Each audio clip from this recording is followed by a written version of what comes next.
बावखुंग्रिया शान्ति आरो सेक्रिफाइसनि मोनसे सिम्बल आरो बेवहाय मोजां मोनलायनाय अनलायनायनि सिम्बल।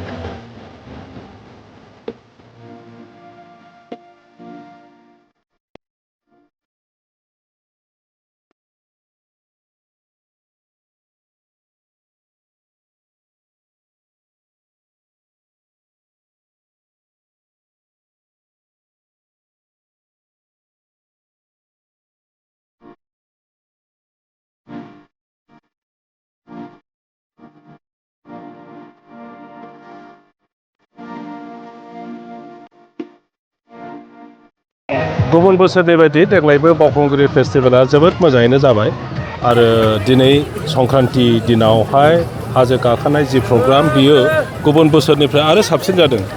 माने बोथोराबो जोबोद मोजां, अखाबो हायाखै, सान्दुंआबो बिब्दि नङा।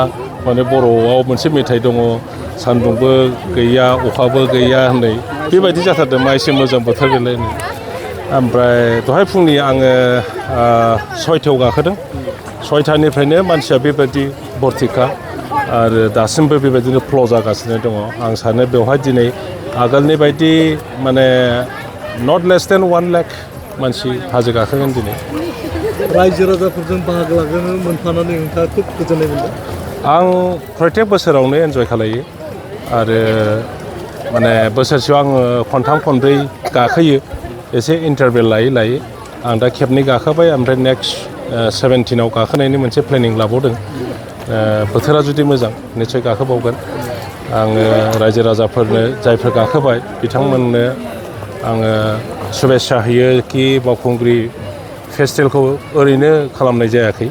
बेवहाय जोंहा बर'फोरनि एकदम गधुर मोनसे बियो गल्प नङा, बियो माने सत्य मोनसे जाथाय जाबोनाय इतिहास मोनसे बुरन्जि दङ। बे बुरन्जिजों लोब्बा लानानै बे फोरबोखौ खुंनाय जायो आरो बयबो मिथिगौ बे बावखुंग्रिया शान्ति आरो सेक्रिफाइसनि मोनसे सिम्बल आरो बेवहाय मोजां मोनलायनाय अनलायनायनि सिम्बल। गतिके बयबो बेवहाय फैदों माने बयनिबो गोसोआव सान्ति बयनिबो गोसोआ बिनि थाखायसो फैदों। बेवहाय बोराबनानै फैया, रागा जोंनानै फैया, गाज्रि मोननानै फैया। जाय मानसिनि गोसोआ मोजां सान्थियाव दङ, खुसि, बे मानसिफ्रासो बावखुंग्रि फेस्टिभेलाव फैयो। गतिके बेवहाय जोंनि बिदा फंबाय, बिब' बिनानाव, फिसाफोर ज' जेरैबायदि धल दामै खाम दामै सिफुं दामै हाजो गोजौआव गाखोलांदों, बेखौ नुयोब्ला जोबोद मोजां मोनो। माने जोंनि मानसिफ्रा दा माने बयबो मोनसे खुसि आरो सान्थि मुडआवनो दङ। जिहेतु गाबोननिफ्रायनो जागायसिगोन रंजालि बैसागु फोरबो, रायजो राजाफोरखौ मा नोंथाङा गाहाम हामलायथि बावनो सानो?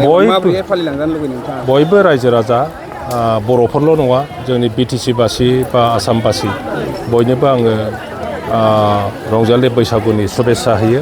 आरो बे बैसागुआ जोंनि परम्परानि मोनसे सिम्बल, जोंनि हारिमु, जोंनि कालचार, संस्कृति बेखौ लाखिनायनि मेइन मोनसे फोरबोआनो जाहैबाय बैसागु।